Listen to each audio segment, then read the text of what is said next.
Masya Allah. Alhamdulillah. So the thing is that pasal haters semua tengok cara Ustaz ni, Ustaz kira-kira boleh main-main dengan haters lah apabila macam kita kata.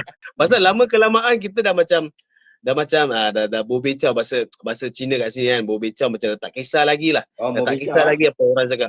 Dah macam bobecau macam bobecau macam kena dah tak heran lagi lah ni benda. Itu bukan Cina, is Hokkien ke apa bobecau. So bobecau. So I mean benda-benda ni memang pernah berlaku lah pada zaman Nabi jugalah. Apabila Nabi menyampaikan kebenaran, maka berbagai-bagai nama diberikan kepada Nabi kita, Nabi besar sallallahu alaihi wasallam. So sebagai orang majnun, sebagai orang gila, sebagai orang yang kira-kira murtad agama nenek moyang. Sama jugalah sekarang apa yang berlaku ni kan. Kalau kita menegak pada kebenaran, maka mereka akan berkata-kata nama tanpa ilmu, dan mereka berujar tanpa ilmu hanya dengan emosi sahaja. Jadi jelas semoga Allah berikanlah hidayah pada mereka yang siapa yang belum. Because I always keep thinking so fikir balik apabila Nabi besar kita Muhammad sallallahu alaihi wasallam, apabila dia berikan dia apabila dicampak batu, dicampak tai dekat negeri Taif, masya-Allah. Betulkan saya sahih ni idzan khata. So bila saya betulkan saya, kalau dia dicampak-campak tapi malaikat datangan dia, maka malaikat nak minta izin untuk memberikan green light untuk menebalikkan negeri Taif tu, tapi Nabi tetap dengan rahmat dia kan, masya-Allah, dia katakan dia bikin doa untuk negeri Taif tu, semoga the next generation will be guided lah. So diberikan hidayah selepas. Alhamdulillah negeri Taif keramaian dia orang-orang Muslim. Alhamdulillah. Tapi kalau kita kena gitu macam rasa-rasa kita tak akan lakukan sebegitu. Kita ni I mean like, okay lah, maybe Ustaz boleh bukan doa, tapi kita ni yang lemah-lemah ni, I don't think that we will be having that strength lah, masya-Allah. Amin. Siap cakap Nabi tak pernah jumpa orang bodoh. Dia merapu tu, dia buat provoke biasalah tu. Normal lah ni benda, insya-Allah. Kita tengok pun kadang semalah kan kita tengok macam komen ni, kita jangan kadang-kadang orang dah tengok komen, apa benda komen ni, rakyat Malaysia dah berpalah. Tak ada apa pun. Komen ni kadang-kadang okey, kadang-kadang pening. Macam tu je lah macam ni. Macam tadi saya sebut tentang liberal kan. Komen-komen isu liberal. Jadi sebab tu saya kata tu, kadang kita berikan satu idea, diorang kadang-kadang bukan tak nak dengar idea tu. Diorang memang nak larikan diri daripada idea supaya kita boleh ada point untuk nak pergi mengata kat dia. Aiwa, masya-Allah. Kadang-kadang ni mereka tahu itu kebenaran. Ada another point kan, mereka tahu itu kebenaran, mereka nak confusekan orang je. Just dia nak confusekan. Serius, dia macam nak buat orang macam ada was-was dengan kebenaran tu. Faham tak? Kau tak boleh faham, doesn't mean orang lain tak boleh faham. Faham tak? Maybe orang lain faham, jangan kau buat kau punya kelemahan tu seperti apa yang orang pun nak kena lemah macam kau. You faham tak? We cannot make semua orang the same tau. You understand tak? Yalah, semoga Allah berikan kita istiqamah lah. Tapi intention kita punya niat pun nak kena betul juga, Ustaz. Benda bikin dakwah ni kan, memang ruang-ruang riak tu, ruang-ruang sombong tu kadang-kadang boleh terlepas juga. Tadi saya baru buat live sekejap, ada orang cakap engkau yang riak dia cakap gitu. Saya cakap alamak, macam apa aku riak ada, aku pun cubalah, maybe betul. Tapi kita tak boleh sembarang cakap orang tu riak, faham tak? Sedangkan sebab ia berkaitan tentang isu hati. Isu hati, correct. Kita tak boleh serang tuduh. Kalau itu tuduhan kalau tak benar, maka tuduhan tu akan kembali pada kita sendiri tau. Tak kita takut ke benda. Dangerous tau. Sebagai seorang sahabat, dia membunuh seorang tu, apabila dia katakan kalimah, betulkan saya kalau saya salah, dia cakap nak cakap kalimah la ilaha illallah, tapi tetap dia bunuh juga. Dia bunuh apabila orang tu dah mengucapkan syahadat. Tapi tetap bunuh. Nabi besar Muhammad sallallahu alaihi wasallam datang kepada dia. Adakah kau tahu apa dalam hati dia? Adakah kau tahu sampai dia marah kan? Masya-Allah. And like, kita tak tahu apa dalam isi hati orang tu, janganlah kita sembarang zon lah. Jangan kita sembarang sangka buruk lah. Hati-hatilah. Yang siapa-siapa yang masih label-label ini semua kan, hati-hatilah. Kita takut panggil orang sesat, cek-cek kita nanti jadi sesat. Betul. Kita cakap Wahabi sesat macam kita tak tahu apa tu Wahabi pun. Sometimes saya tengok balik debate dengan Ustaz Salman dengan Ustaz apa tu? Apa tu? Sangku. Ustaz Engku, masya-Allah. Kan diorang main debate tapi bila ditanya apa tu Wahabi, mereka tak ada keterangan yang jelas tau. Cakap, like macam for me is like little bit macam childish lah. Kalau kau nak label orang Wahabi, boring lah. Macam nama title dah boring sangat tau. Buat benda lain lah. Kita buat benda lain lah. Cakap benda lain lah. Asal nak kena wabi. Macam orang-orang yang kurang ilmu tau. Macam berbual gitu macam. Subhanallah. Kadang-kadang orang cakap apa tau. Kau tak buat kunut Kau tak buat kunut kau wabi. Allahu Akbar. Habis Imam Ahmad macam mana? Kau tak buat kunut. Dia pun wabi juga. Ini semua akan ditanggungjawab tau di hari kiamat. Kau tahu sebarang ini. Imam Syafi'i pun kan antara yang lagi-lagi 3 mazhab. Betulkan saya kalau saya salah. So Imam Abu Hanifah, Imam Malik dengan Imam Ahmad bin Hanbal, mereka tidak buat kunut. Dia tak kunut dalam subuh. Kunut sebelum daripada rukuk. Oh, sebelum daripada rukuk lah, masya-Allah. So I mean like Imam Syafi'i punya pandangan kirakan pandangan lain daripada yang lain mazhab kan, yang ketiga-tiga tu kan. Semua ada different opinions lah. Jadi kita kena pelajari ni benda lah. Jangan kita macam senang-senang labelkan orang simple-simple gitu. Allah Ustaz. Sampai bila Ustaz? Sampai kita cakap makan dengan tangan kanan makan tangan kanan kerana syaitan, makan tangan kiri. Itu pun jadi wahabi. Sekarang style gila. Subhanallah. Suruh makan tangan kanan. Nabi suruh makan tangan kanan. Habis tantang aku jadi wahabi bila aku tengok kau. Macam mana ni? Allah Ustaz. Oh, no, nari sembang-sembang Ustaz. Tapi it's an honor lah. It's an honor for me to get to talk to you because every single day I keep on hearing your lectures. Alhamdulillah saya ada lebih buka lah kerana peruangan untuk memahami agama. Dulu pada pandangan saya kira kan Asy'ariyah kira kan Allah di mana-mana kan. Allah di mana-mana kan. Itu dia punya pandangan and dikatakan mereka keluar daripada Ahlussunnah wal Jamaah. Tapi now I start to know bila saya dah start pelajari, maka kita dapati ada perbeza pendapat. Right? So jangan kita senang menang hukum, kita mengata orang sesat, maka kesesatan, ketuduhan yang salah tu akan kembali pada kita. Jadi hati-hatilah rakyat-rakyat Malaysia dan Singapura ke Brunei ke Indonesia ni, hati-hati dengan lisan muah, insya-Allah. Dan seperti yang selalu yang disebutkan oleh Ustaz Syihabuddin, katakan wala taqfu ma laysa laka bihi ilm. Inna sam'a wal basara wa fu'ada kullu ulaika kana anhu mas'ula. Ustaz sampai hafal. Saya belajar daripada Ustaz. Alhamdulillah. Banyak Ustaz. Barakallahu. Alhamdulillah, insya-Allah. Hati kau keras Ustaz. Astaghfirullahalazim. Geng label kuat. Dia pun memang puak wali memang macam tu. Dia pun memang puak wali. Lepas memang tahu benda apa dalam hati kita. Orang tahu ke? Dia baca kat mana Ustaz? Baca kat mana? Saya nak baca juga. Yang tu jangan bagi tahu, itu tak boleh. Tanya bab pelajaran tak boleh. Background pengajian jangan bagi tahu. Memang tak boleh. Pasal saya nak belajar juga. Saya every time saya tengok kalau tanya bab pengajian saja jangan bagi tahu. Itu tips dia. Oh, I see. Masya-Allah. Tak, saya nak belajar juga macam mana kita boleh boleh baca dia. Best tau. Kalau saya tahu kalau tahu hati. Yalah, dah tahu hati kita tahu. Kalau kita dah belajar hati, senang kita nak baca isteri kita apa dia nak masukkan. Betul. Saya kena belajar juga. Belajar ni. Ajar sikit lah, insya-Allah. Macam mana ni? Ajar sikit-sikit boleh? Please. Nak tahu DM tepi, dia suruh DM Haji. Insya-Allah. Alhamdulillah, sahabat juga dia. Kena DM ni. Ke DM je, insya-Allah. Seronok insya-Allah. Tapi kalau kita belajar, alhamdulillah, ajarlah kita benda-benda gini kan. Jangan kita lukis ilmu lah. Ada ilmu untuk belajar hati-hati manusia, maka cubalah kita share ilmu. Kita buat live sama-sama. Insya-Allah kita boleh pelajari lah. Alhamdulillah. Insya-Allah. Alamak, kita tahu saya stay. Ni sahabat juga. Sahabat kita sembang. Buka lah kamera. Zek, buka Zek. Assalamualaikum Ustaz. Assalamualaikum. Khabar, ni kawan saya daripada Singapura tu.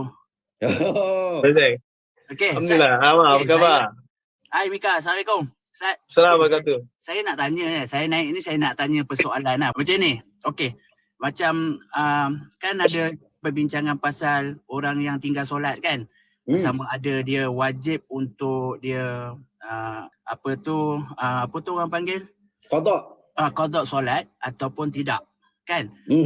Pandangan ulama kata memang kena qada lah solat. Majoriti. Majoriti. Lepas tu yang sebahagian kecil macam Ibn Taymiyah kan, dia kata Az-Zahiri. Az-Zahiri, lepas tu dia cakap tak perlu qada tetapi kena taubat sungguh-sungguh. Kan? Dia bukan tak perlu qada, tapi tak boleh qada. Tak boleh qada. Maksudnya qada tu tak boleh nak, kalau hang qada 1000 tahun pun tak boleh nak buat apa. Tak ada efek langsung. Okey. So saya nak kaitkan dengan tatabu' rukhas ni. Tatabu' rukhas, okey. Okey. Dia antara kita, Islam ni kan mudah kan? Tetapi antara kita nak yang ambil yang mudah dan yang mencari yang mudah. Macam mana tu konflik? Kadang-kadang ada orang tanya saya, dia dah banyak tinggal semayang, dia tak tahu dah berapa rakaat dia dah nak kena Betul. qada dan sebagainya kan. Saya pun tak tahu nak jawab kan. Sebab dia Hmm. cakap Islam tu mudah, ada pandangan yang tak perlu qada. Dia cakap. Hmm. So saya pun tak tahu nak jawab pun saya tak jawab lah. Cuma saya nak tanya Ustaz, antara tatabuk rukhas tu dengan Islam itu mudah dan kita cari yang mudah. Macam mana? Menarik soalan tu. Macam mana Isu kita nak tatabuk rukhas ni, Hmm. dia ada kait rapat dengan isu talfiq. Iaitu kita ambil banyak pandangan. Kita bukan ambil banyak pandangan. Kita mengumpulkan beberapa pandangan di dalam satu perbuatan. Isu talfiq, isu tatabuk rukhas, orang awam relax saja. Sebab ini bukan isu orang awam. Orang awam dia takkan pandai buat tatabuk rukhas ni. Sebab tatabuk rukhas ni perbincangan kepada agamawan, orang yang tahu ilmu fiqh, usul fiqh. Dia ambil kaedah daripada orang sini, dia ambil daripada orang sini. Sedangkan orang awam ni, mazhab dia adalah mazhab orang yang bagi fatwa dekat dia.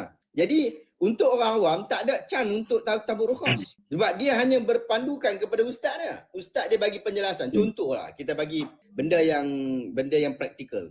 Isu faraid. Orang tiap-tiap hari tanya faraid. Sebab apa dia tanya tiap-tiap hari kepada faraid? Dia nak suruh saya kata faraid itu harus. Tapi kemudian dia pergi tanya ustaz yang lain. Saya kata faraid ni haram sebab saya pun tak erti. Jadi saya cuma ikut saja apa yang dibawa oleh penjelasan daripada majlis fatwa. Cukuplah yang tu pada saya. Jadi dia ni nak lagi fatwa yang lain. Dia pergi cari ada pendapat ustaz yang setaraf, agamawan yang setaraf yang kata faraid ini harus berdasarkan kepada penjelasan sekian. Dia bagi detail tentang isu berkenaan dan dia ini selevel. Dia ni bukan orang awam. Dia ni memang agamawan dan memang ada kualiti daripada sudut memberikan fatwa. Jadi orang awam tadi pun dengarlah daripada orang berkenaan. Itu tak dianggap sebagai tatabuk rukhas. Tak ada satu larangan pun orang yang dengar fatwa daripada Aisyah, lepas tu dia pergi dengar fatwa daripada Ibn Abbas, dia dengar daripada Ibn Mas'ud dan sebagainya. Sedangkan fatwa-fatwa mereka selalu berbeza-beza. Tapi boleh je pergi dengar ni. Okey, tak mau dengar yang ni, kita pergi dengar yang satu lagi. Boleh tak ada. Orang awam tak ada kaitan dengan tatabuk rukhas. Tatabuk rukhas ini jenayah akademik. Dia buat tatabuk rukhas ni, dia bukan setakat itu saja. Dia ada satu isu yang penting iaitu ija'al qaulus salis. Ini perbincangan usul fiqh. Ija'al qaulus salis. Maksudnya dia gabungkan satu pendapat dengan pendapat yang lain yang mana dia sebenarnya macam straw man fallacy. Kalau kita tahu hari inilah straw man fallacy. Satu fakta campur satu fakta, kemudian dia keluarkan satu benda yang lain. Kita ambil contoh bagi mudah orang faham. Isu Coldplay hari tu. Isu Coldplay. Coldplay kibarkan bendera LGBT. Dia kibarkan. Yang tu fakta. Kemudian Anwar Ibrahim kata welcome to Malaysia Coldplay. Kan? Jadi ini kedua-duanya fakta. Kemudian yang tak faktanya ija'al qaulus salis, pandangan yang ketiga dia apa dia? Dia kata Anwar sokong LGBT. Nampak tak? Padahal tak ada kaitan pun. Anwar cuma kata selamat datang kepada Coldplay saja. Jadi itu kita keluar, kita wujudkan satu orang jerami, strawman fallacy. Dia buat strawman satu orang jerami, kemudian dia pergi hentam dekat situ. Macam tu juga dengan isu usul fiqh tadi ni, iaitu kita buat satu benda jadi pandangan baru. Bukan pandangan Imam Syafi'i, bukan pandangan Imam Malik, tapi pandangan imam baru. Yang tu. Tujuan dia apa? Hawa nafsu. Itu yang kata bermudah-mudah tu. Islam agama yang mudah. Jadi bila kita sakit, kita boleh duduk. Kalau kita sakit duduk, adakah itu memudah? Tak, memang agama Islam memang mudah. Memang membenarkan hal berkenaan. Tapi kalau hang duduk berdiri, hang pula ambil fatwa sekian-sekian, kata boleh sekian-sekian. Yang tu jadi masalah. Itu yang disebut tatabuk rukhas. Tatabuk rukhas ni ikut benda yang ikut hawa nafsu sebenarnya tatabuk rukhas ni. Lagi satu Ustaz.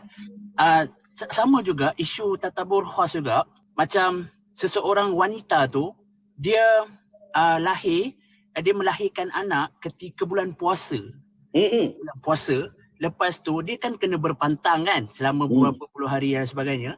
Tetapi lepas tu dia nak ganti puasa the remaining months tu, dia risau yang susu tu dia macam berkurang sebab ialah tak minum air. Sebab kalau kita tengok minum air ni boleh boost untuk susu kan. Betul. Okay, so that kat situ pun kita adalah orang tanya saya. Saya bagi fatwa yang Al-Kahfi tu daripada Ustaz Zul Al-Baqi. Kan? Saya bagi fatwa dan Ustaz Zul pun tu dia keluarkan semua pandangan tu. Akhir sekali dia cakap tu kalau ikut pandangan Ibnu Abbas dengan Ibnu Umar, kita just bayar fidyah saja. Betul. Kan? Okey. Mazhab Syafi'i dalam bab tu ada 3 pandangan.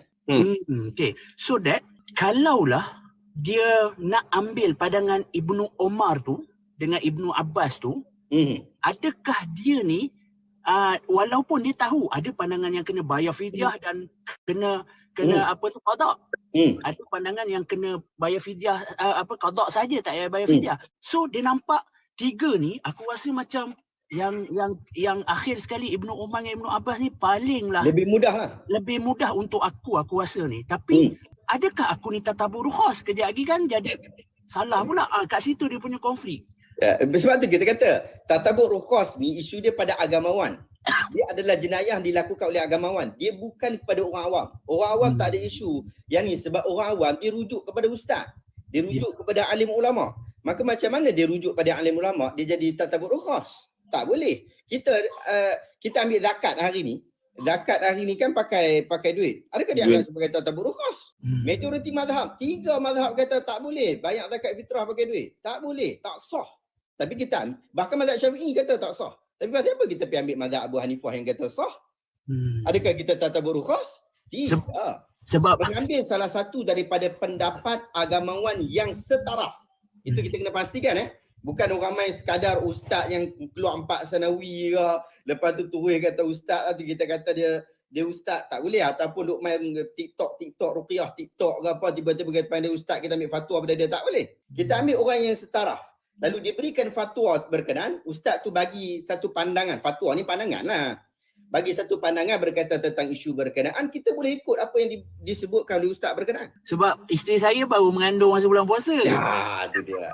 Lepas tu dia memang tak boleh puasa kan. Sebab lepas tu dia Caesar pula, nak kena engine, nak makan ubat dan sebagainya kan. So that dia tanya macam mana nak ganti ke? Saya tak boleh nak cakap lebih. Saya cakap okey, ini ada pandangan daripada Dr. Zul, daripada mufti wilayah dululah Al-Bakri kan. You ambil pandangan tu, you semak, you nak ikut pandangan kan. So dia ambil lah, ada satu pandangan tu yang mudah lah untuk dia apa semua kan. So yang macam isu apa dia mengandung tu ataupun beranak tu, isu tu memang muktabar isu berkenaan. Sehingga mazhab Syafi'i sendiri ada 3 pandangan dalam bab tu. Jadi kalau kita kata nak tatabur rukhas, kita nak ambil pandangan yang mana? Yang nak dianggap sebagai, adakah mengambil pendapat yang lebih susah itu menunjukkan bahawa kita lebih kuat pada agama? Tidak. Agama ni lagi mudah. Itu agama. Agama bukan susah. Kalau hang nampak susah, pelik semacam apa dia benda ni kan. Kena picit balik. Jadi sama, ini seperti macam pergi jamak safar kan. Ada yang pendapat katakan kita boleh pendekkan, tapi kalau ada orang tak nak pendekkan, jadi bagaimana kan? Pendekkan apa tu? Pendekkan solat dia apabila dia pergi ada qasar. So jadi kalau orang tu tetap tak nak jamak kasar tu, adakah mereka sombong ataupun apa? Adakah macam mana tu? So kita yang tu ada perbahasan para ulama tu, sehingga sebahagian mewajibkan untuk mereka qasar ataupun mereka jamak. Disebabkan isu adalah satu keringanan yang Allah Taala bagi. Sebahagian para ulama kata sampai tahap wajib. Sebahagian kata sampai tahap wajib. Sebahagian kata sunat, macam mazhab Syafi'i kata sunat. Dan sunat itu bukan sunat biasa, bukan sunat pilihan biasa, tetapi mendapat pahala khusus yang agak menarik. Jadi bila dia bagi senang dekat kita, ada sebab dia bagi senang dekat kita. Ustaz, saya beli satu buku ustaz solat untuk wanita tu. Betul tak? Solat untuk wanita. Isteri saya baca 2-3 kali tau. Buku tu. Sebab kita ada 13 rukun kan.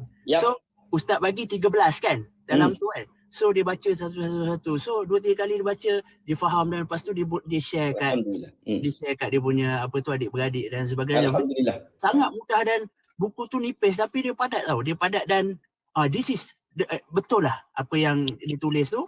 Memang betul. So saya memang suka lah. Okey Sat dengan Mika, terima kasih banyak. Terima kasih buat soalan. Sekejap ni. Sekejap ya. Kita sekejap ya. Lain lah. Artis Singapura lain. Apa? Artis Singapura? Tak ada lah. Astagfirullah. Orang nak belajar. Saya ada last soalan lah. Saya nak tanya jawab. Boleh. Maybe dua-dua lah. Ustaz Zack dengan Ustaz Jabir. Bagi Zack lah. Bagi Zack. Okay, sila. Ustaz Zack. Saya hormat dia kan. Dia tua pada saya kan. Saya hormat dia. Okay, jadi kalau apakah pendirian saya ni sekarang? Okay? For example, saya tak pergi lulusan apa-apa agama dekat yang bahasa agama yang betul-betul yang pergi dengan sistem, tak pergi Al-Azhar, tak pergi Madinah. Jadi adakah saya ni orang awam ataupun saya just stick to awam ataupun saya stick dengan apa yang saya pelajari. Jadi bagaimana, apakah mazhab saya sebenarnya? Mazhab pada saya Zack, nanti Zack ulas sikit. apa dia mazhab kita mazhab awam lah. Maksud kita basic tu kita tak pergi. Tapi mazhab awam kita ni dia bukan awam tahap bodoh sungguh-sungguh. Dia mazhab kita ni dah level angkat lagi dah ni. Dia kalau Abu Mika dia sampai tahap dia boleh baca ayat Quran, boleh keluarkan hadis Nabi SAW. Dia masih awam disebabkan mungkin ada basic yang awak tak settle lagi. Sampai tahap tak boleh kita nak pergi check kitab Arab terus, nak pergi check apa kata ulama tu. Memang tak sampai ke tahap tu. Tetapi level kita sudah meningkat, kita dah upgrade. Oh, I see. So dah upgrade lah. Alhamdulillah. Saya tak tahu ni. Yalah. Awak tanya soalan pun tak tanya soalan macam orang lain. Apa dalil awak tanya? Oh, jenuh. Oh, ya. Oh, yelah. Yelah, Amin. Tak, saya tak tahu ni macam. Tak boleh buat tak? Tak boleh buat. Okey. Itu awam sungguh. Ustaz, mazhab ni, kan kita cakap mazhab awam, mazhab orang awam, macam Ustaz cakap itu dalam video, dalam live. Mazhab orang awam tu, mazhab apa sebenarnya Ustaz? Yang pertama mazhab dulu, menatang apa mazhab ni? Menatang. Mazhab ni dia daripada perkataan ma dhahaba ilaihi. Ma dhahaba ilaihi. Apa pandangan yang dipilih orang itu? Ma dhahaba. Jadi kalau mazhab saya, maksud apa pandangan yang saya pilih? Mazhab Z adalah apa yang Z pilih dan Z bagi tahu dekat kita. Itu mazhab. Jadi pandangan yang terpilih itu dianggap sebagai mazhab. Jadi mazhab orang, setiap orang tu mungkin method, dan mazhab ni bukan satu, banyak. Bukan 4, banyak. Cuma mazhab Ahlussunnah yang popular ada 4. Di sana ada mazhab Zahiriyah, di sana ada mazhab Sufyan As-Sauri, di sana ada Sufyanain, ada Sufyan Ibn Uyainah. Jadi mazhab para sahabat yang tadi Zack sebut, mazhab Ibn Umar, kan? Itu semua mazhab tu. Mazhab Aisyah. Itu semua mazhab tu. Tapi cuma kemudian mazhab yang besar, yang mazhab yang 4, yang kita kata kebanyakan perkara yang saya ikut. Sebab tu saya kata saya mazhab Syafi'i. Sebab apa? Majoriti perkara dalam bab ibadat saya ikut mazhab Syafi'i. Jadi kita ikut mazhab Syafi'i lah, tapi tidaklah mewajibkan kita ikut semua perkara dalam satu mazhab. Hampir mustahil sebenarnya. Seorang manusia akan ikut satu mazhab dalam semua benda. Hampir mustahil seorang manusia akan ikut satu orang ataupun satu kumpulan dalam semua perkara. Correct. Jadi itu isu mazhab tu tak ada apa pun. Sebab tu mazhab ni pula tujuan dia apa? Tujuan dia adalah untuk kita nak lebih mudah nak faham apa yang Nabi SAW lakukan. Sebab tu kita kata mazhab ni adalah mengikuti Rasulullah sallallahu alaihi wasallam. Nama lain pada mazhab dia tariqah. Itu mazhab tu. Mazhab ni kira madrasah lah Ustaz. Madrasah pemikiran, sekolah pemikiran, school of thought. School of thought lah. Okey. Masya-Allah. Okey Ustaz, terima kasih.